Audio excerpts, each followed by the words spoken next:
Boa tarde, galerinha. Primeiro eu tô com a máscara aqui para lembrar a vocês para se cuidarem, se for sair de casa, lavar as mãos, bem lavado, utilizar álcool gel 70, vocês já sabem, né? Hoje nossa segunda aula sobre o tema inteligência emocional. Vocês já perceberam que o painel aqui atrás, eu estou no Colégio Souza Gouveia, um espaço que vocês com certeza aí vão sentir muita saudade, vão se lembrar. E eu optei por gravar essa aula aqui desse lado de fora para aproveitar esse painel maravilhoso. Portanto, desculpem-me desde já eventuais ruídos e barulhos vindos ali da rua, tá bom? Eu tentei colocar o fone de ouvido, mas assim ficou melhor, eu já fiz o teste. Então hoje nossa segunda aula com o tema inteligência emocional. Recapitulando rapidinho para a gente não perder tempo. Na primeira aula nós vimos os 4 pilares da inteligência emocional, segundo Daniel Goleman. Aliás, Daniel Goleman, se vocês fizeram um teste e receberam lá no meio de vocês, vocês já viram a informação de que Daniel Goleman é considerado, se não a maior, certamente uma das maiores autoridades no assunto inteligência emocional no mundo. No mundo. Aliás, o termo inteligência emocional foi cunhado por ele. Então, nós vimos na primeira aula os 4 pilares da inteligência emocional e as 12 competências, tá bom? Vocês fizeram o teste dos 4 pilares e aí, para começo de conversa, eu quero falar um pouquinho desse teste que vocês fizeram, porque para alguns alunos que ainda têm dúvida, que ainda não fez, deixa eu comentar um pouquinho. É um teste simples, é um teste online. Você vai acessar o link que está disponibilizado lá naquele arquivo de Word no nosso Google Drive, na pasta da data correspondente ao dia da aula, que foi dia 9. E é um teste que você vai receber no seu e-mail, depois que você fizer, uma pontuação referente a cada um desses pilares, 4 pilares. Lembrando, autoconhecimento, gestão das emoções, empatia e sociabilidade. Então você vai receber a resposta da pontuação para cada um dos pilares e lá mesmo no teste vai estar explicando. Se você tem de 0 a 24 pontos, significa que você precisa melhorar essa área. Se você tem de 25 a 34, significa que está legal, mas pode melhorar ainda mais. E de 35 a 40, considerado forte, tá bom? E você vai ver também na resposta que você vai receber no seu e-mail um conceito de cada um dos pilares: autoconhecimento, gestão das emoções, empatia e sociabilidade. Eu não vou repetir aqui para não ficar cansativo e maçante. Nós já falamos sobre isso na primeira aula e vocês também podem ler lá no e-mail de vocês, tá bom? Então quem não fez o teste, faça. Ele é um teste avaliativo que também serve para avaliação também aqui da escola, do colégio. E se você fez e ainda não me enviou, me envie, tá bom? Outra coisa, essa aula aqui nós vamos falar um pouco sobre antifrágil, depois eu explico para vocês. Então, para começo de conversa, para ficar melhor, acompanha, eu deixei no Google Drive aí como material de apoio, na pasta material de apoio, os slides. Então, é melhor que você acompanhe essa aula passando os slides. Eu vou falar para vocês, slide 1, slide 2, slide 3, porque assim fica mais fácil de você compreender. Você está ouvindo o barulho, né? Mas é assim mesmo, quem sabe faz ao vivo e eu não posso deixar de fazer nesse painel maravilhoso aqui, tá bom? Então vamos lá. Você vai receber lá o primeiro slide. Aliás, você vai receber todos os slides, né? Todos os slides. Então você vai acompanhar a partir dos slides essa nossa aula, beleza? Então vamos lá. Slide 1. Então já abra lá e já acompanha agora. No slide 1 você vai ver missão da aula. Então qual que é a proposta dessa aula? Qual que é a missão dela? A missão é ajudar você a aprender a se tornar mais antifrágil. Depois eu vou explicar melhor o que quer dizer essa palavra. Saber lidar com os principais fatores de estresse. Você está vivendo um momento de estresse, de dificuldade, de coisas diferentes, de mudança de rotina totalmente adversa àquilo que você estava acostumado. Portanto, essa mudança, essa ruptura, não só para você, mas para seus pais, a escola, o colégio, o trabalho, todo mundo, traz, de certa forma, um certo nível de estresse. Então, como que se lida com tudo isso? Essa é a missão da aula, essa é a proposta, beleza? No slide 2, aí sim começamos a aula propriamente dito, com uma frase que eu acho sensacional. O caos é a nova ordem para evoluir e se tornar cada vez mais forte. O que quer dizer essa frase? O caos é a nova ordem para evoluir e se tornar cada vez mais forte.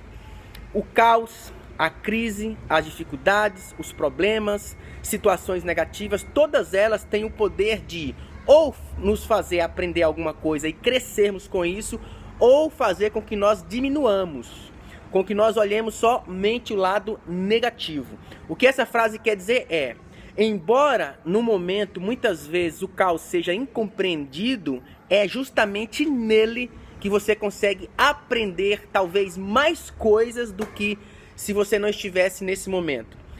Eu não sei se eu já contei para vocês, é possível que eu já tenha contado, porque eu gosto muito dessa história, que é a história da vaquinha. Lembra da história da vaquinha? Que é quando um sábio e seu discípulo está passando por um certo lugarejo ali e avista uma vaquinha, e o sábio fala para o discípulo conversar com os aldeões para saber como que é o local, o trabalho, a subsistência, de onde que eles tiram a fonte de sobrevivência, e descobre-se, o discípulo descobre que apenas havia apenas uma vaquinha naquele lugarejo, e dela se tirava todo o sustento, né? E o sábio fala assim: então vai lá e joga essa vaquinha no precipício. O discípulo obviamente ficou assustado, mas obedecendo a ordem do mestre, assim o fez. Continuaram a caminhada e na volta eles perceberam que aquele lugar, aquele pobrezinho que era simples, estava muito mais desenvolvido, muito mais rico. As pessoas estavam muito mais alegres, havia verde. E ele ficou espantado, e o sábio pediu para que o discípulo fosse novamente até os aldeões, até o lugarejo, para saber o motivo pelo qual houve essa mudança em tão pouco tempo. E um dos sábios, um dos idosos ali da aldeia falou: olha, nós tínhamos aqui há muito tempo atrás, há algum tempo, uma vaquinha da qual tirávamos o nosso sustento, e ela acabou sendo tudo o que nós tínhamos. Certa vez essa vaquinha caiu no precipício e nós nos vimos ali sem nenhuma possibilidade. Nós chegamos a nos desesperar. Foi aí que nós começamos a descobrir novas habilidades que nós nem sabíamos que tínhamos. Cada um foi desenvolvendo a sua habilidade, e o lugar é esse que você vê agora, acabou se desenvolvendo como um todo. Moral da história, vocês com certeza já compreenderam, é que se você se acostuma com a sua zona de conforto, se você se acostuma somente com aquilo que você sabe fazer, que você gosta de fazer, com a sua rotina, você muito provavelmente vai ficar só naquilo. Se você quer crescimento, desenvolvimento, você tem que começar a fazer coisas diferentes. Quando que isso acontece? Muitas vezes o próprio caos e a própria crise acelera esse aprendizado. Então é isso que quer dizer essa frase: o caos é a nova ordem para evoluir e se tornar cada vez mais forte, sobretudo agora. No slide 3, um termo muito utilizado para quem trabalha e estuda um pouco sobre o mundo globalizado, as civilizações, que é o termo VUCA. Vocês acompanham aí. Na parte de baixo, na parte branca, tem VUCA, V-U-C-A. É um acrônimo, então são só iniciais, que quer dizer que o mundo hoje ele é volátil, ele é incerto, tá em inglês, né? Ele é complexo e ele é ambíguo. Então é um mundo que muda constantemente. É um mundo que acontece o que está acontecendo agora de maneira inesperada. Então, VUCA. Recentemente, os estudiosos acrescentaram duas outras iniciais aí, que é MU, e ficou então MUVUCA. Por isso que se diz muitas vezes que nós estamos vivendo um mundo MUVUCA. No MU, quer dizer o seguinte: M, senso de propósito, e U, universal. Então, o mundo, além de ser um mundo volátil, incerto, complexo e ambíguo, hoje também é um mundo universal, onde o que você faz aqui atinge globalmente.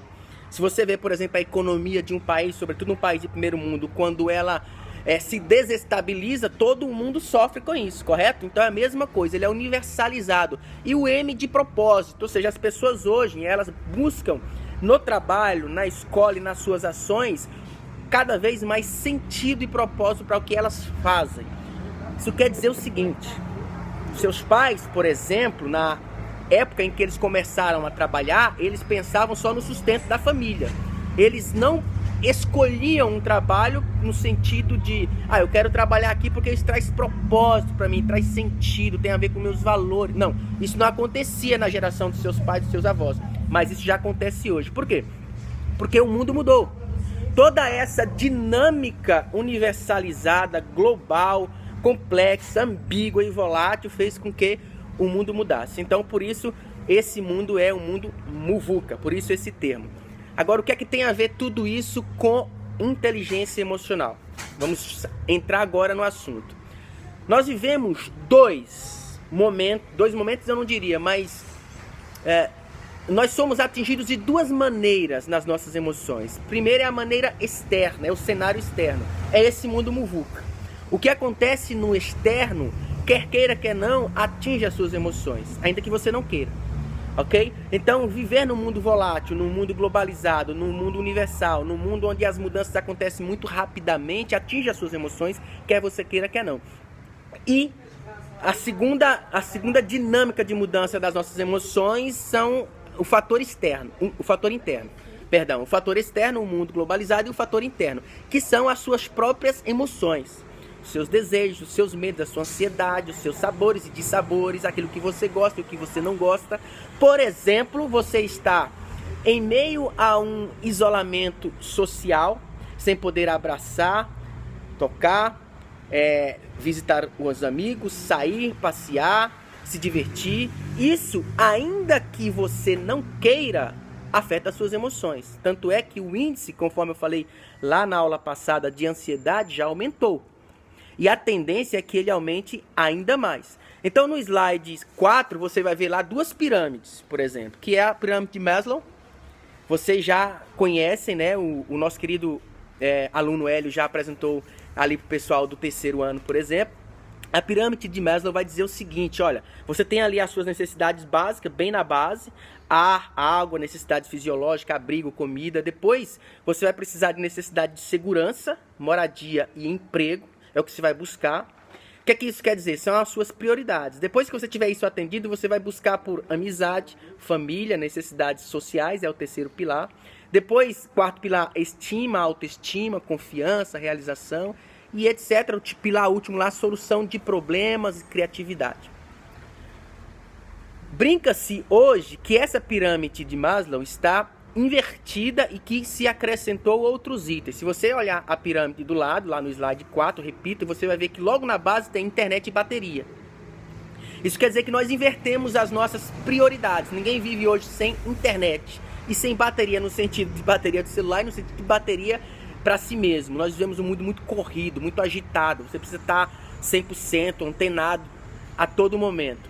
Então isso fez com que as nossas prioridades fossem invertidas. Tanto é que quando você fica sem internet, sem celular, sem rede social, você fica de certa forma sem saber o que fazer.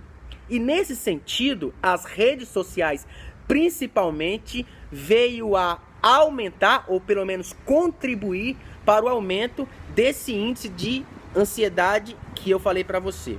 No slide 5, pode passar, você vai ver que há uma pesquisa muito interessante que fala que o Brasil hoje tem prevalência de depressão da América Latina maior. Ou seja, dos países da América Latina, o maior país em prevalência de depressão é o Brasil. E inclusive o Brasil tem uma média maior do que a média mundial. A média mundial está em 4,4 e a média brasileira está em 5,8. Isso em se falando de depressão. Agora, pasmem, em se falando de ansiedade, porque os dois males do século, depressão e ansiedade, em se falando de ansiedade, o Brasil é o país topo, número 1 da lista, com 9,3 no mundo. Então, o Brasil ocupa o topo nos países do mundo inteiro em índice de ansiedade. O que isso quer dizer?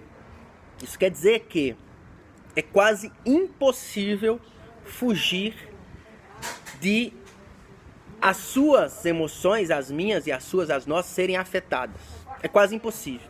Porque você vive nesse mundo, está inserido nesse mundo globalizado, universal, volátil, de redes sociais, conectado, portanto é o cenário externo, e você é um ser humano, com medo, ansiedade, depressão, e tudo isso afeta as suas emoções.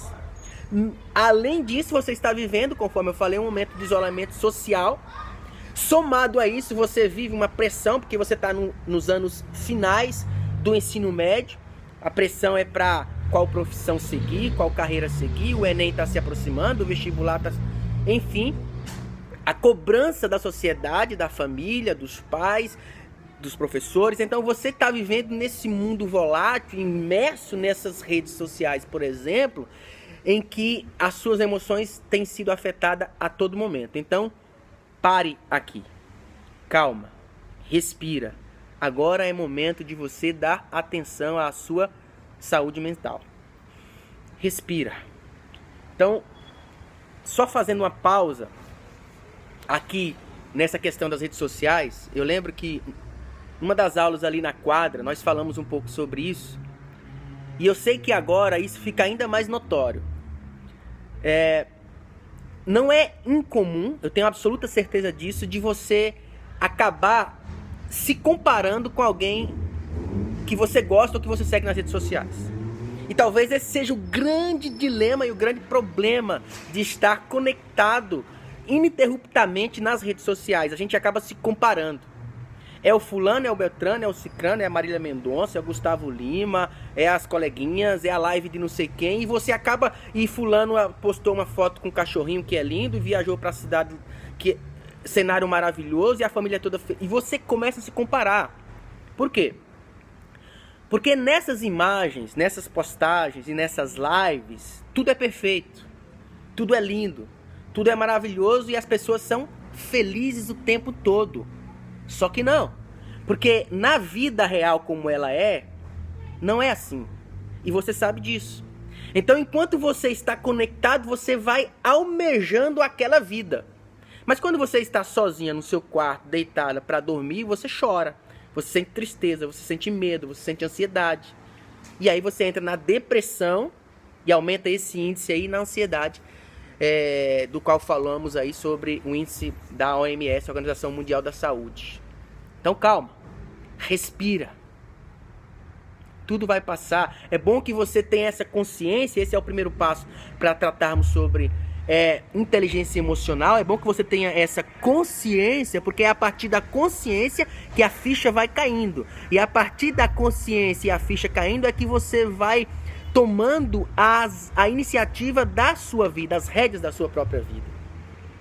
Infelizmente eu não vou conseguir dar todo o conteúdo que eu gostaria nessa aula, mas a gente vai fazer sequencial. Então na próxima aula a gente continua. Mas vamos lá, deixa eu fechar aqui.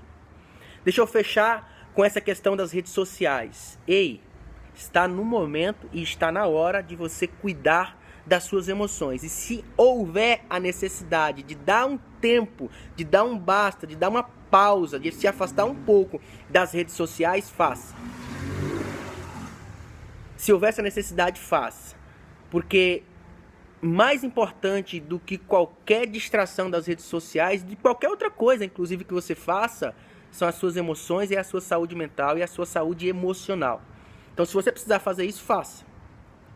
No final da aula, daqui a pouco, eu vou disponibilizar para você um teste para avaliar o seu nível de estresse. E a palavra antifrágil que eu falei lá no início, eu vou falar para você o que de fato significa na próxima aula. Então, para fechar, o teste vai estar aí, você já abre no Google Drive que eu vou explicar para você. Mas antes do teste, deixa eu lhe falar uma coisa. Uma palavra, autocuidado. Está na hora de você cuidar de você mesmo. E um dos grandes problemas de a gente perceber essa palavra autocuidado é que muitas vezes nós a percebemos como se fosse egoísmo. Ou seja, quando você passa a ter essa tomada de consciência e você passa a ter, a partir da tomada de consciência, a decisão de cuidar de si mesmo, muitas vezes você é invadido pelo sentimento de egoísmo, porque você acha que você está cuidando de si e você está sendo egoísta com o outro ou com os outros. Então deixa eu dizer 3 coisas aqui. Autocuidado não é egoísmo. Cuidar das suas emoções não é egoísmo. Cuidar da sua saúde mental não é egoísmo. Cuidar de você mesmo não é egoísmo. O que é, prof? É um gesto de amor.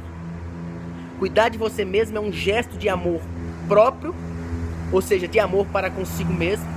É olhar para você com compaixão, com cuidado, com amor, com carinho, sabendo que você é um ser maravilhoso, criado por Deus para ser e para desenvolver a maior das suas potencialidades e ajudar não só a si, mas outras vidas. Então cuidar de você é um gesto de amor.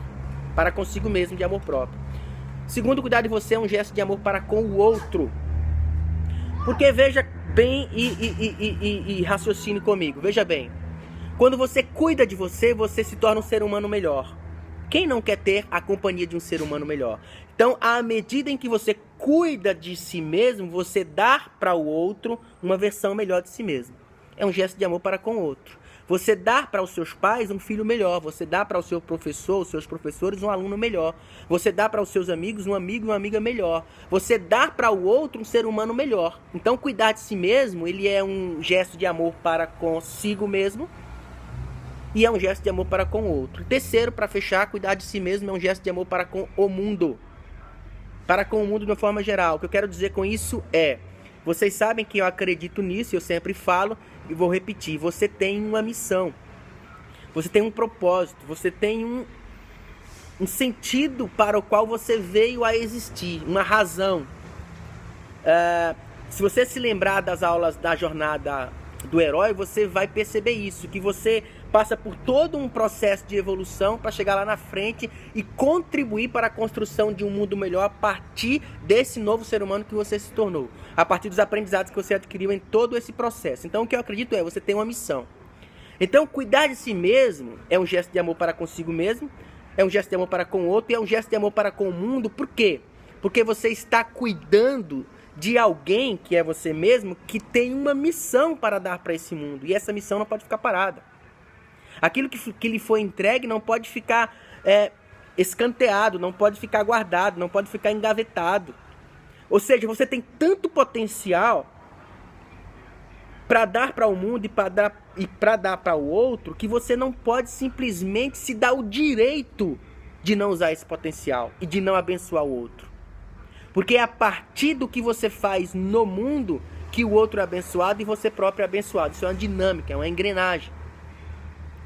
Me fez lembrar aqui agora de uma frase que eu ouvi faz, acho que uns 10, 15 anos, talvez uns 20 já. 15 anos, vai. Sou tão velho assim não. Vamos lá. Em 15 anos que a frase era a seguinte: o mundo e as pessoas esperam ansiosamente pela realização dos sonhos que você um dia ousou sonhar. O mundo e as pessoas esperam ansiosamente pela realização dos sonhos que você um dia ousou sonhar. Ou seja, você não pode pegar esse sonho e engavetar e guardar e não viver. O mundo e as pessoas esperam ansiosamente para que esses sonhos que você colocou no seu coraçãozinho um dia se realize. Abençoe as pessoas, abençoe a si mesmo e abençoe o mundo. Tá bom? Gostaria de continuar essa aula, mas já passamos dos 20 minutos. Tem ainda um teste para você fazer. Então, no Google Drive, só para fechar, vai estar lá a pasta do material de apoio, que tem esses slides para você acompanhar a aula. E aí, se você olhar, você vai ver que tem outros slides, a gente vai continuar na próxima. E tem também o material da aula mesmo, que vai estar lá o link, que é o que você está assistindo agora, obviamente. Então, vamos lá. Prof, para finalizar, e o teste que você falou? O teste é o seguinte, você vai abrir esse teste que está em Word e vai estar lá o título, qual que é o meu nível de estresse. O nome do teste nível de estresse está lá. IE, né, de inteligência emocional. Qual é o meu nível de estresse? Então, se você abrir aí e já me acompanhar, que é melhor para você não se perder, você vai ver, quais sintomas emocionais você sente. Então, você pode anotar e riscar, colocar um X ali, em vários, não precisa ser só um não, tá? Ansiedade e nervosismo, depressão, mudança brusca de humor, irritabilidade ou desânimo, pouca tolerância ou paciência. Ah, prof, aqui tem uns 3 ou 4. Marca o que você achar que tem. O que você achar que não tem, não marca. Se tiver muita dúvida, não marca. É bom você marcar o que você tem convicção. E assim sucessivamente, você faz em todas as questões. Por exemplo, questão 2. Com relação aos sintomas causados por tensão, quais você sente? Tá vendo que tá no plural? Tensão muscular, mandíbula contraída. Então você vai anotando. Você vê que cada um desses aí vai considerar um ponto, não é? E nas últimas lá no final, na oitava, você vai ver que tem pontos diferenciados. 5, 10, 15 e 20. Das que você marcou, você vai somar. E aí vai ter a pontuação final lá, dependendo da pontuação final que você somar, que você conseguir lá, você vai ver qual que se considera para você, tá vendo? Nenhum ou leve até 15 pontos, alerta de 16 a 27, moderado de 28 a 39, importante 40 ou mais. Então é isso, pessoal. Qualquer dúvida é só me chamar no grupo do WhatsApp, no meu privado, no meu e-mail ou por aqui mesmo, tá bom? Deus abençoe você. Espero que você tenha gostado dessa aula. A gente continua na próxima. Deus abençoe. É nóis.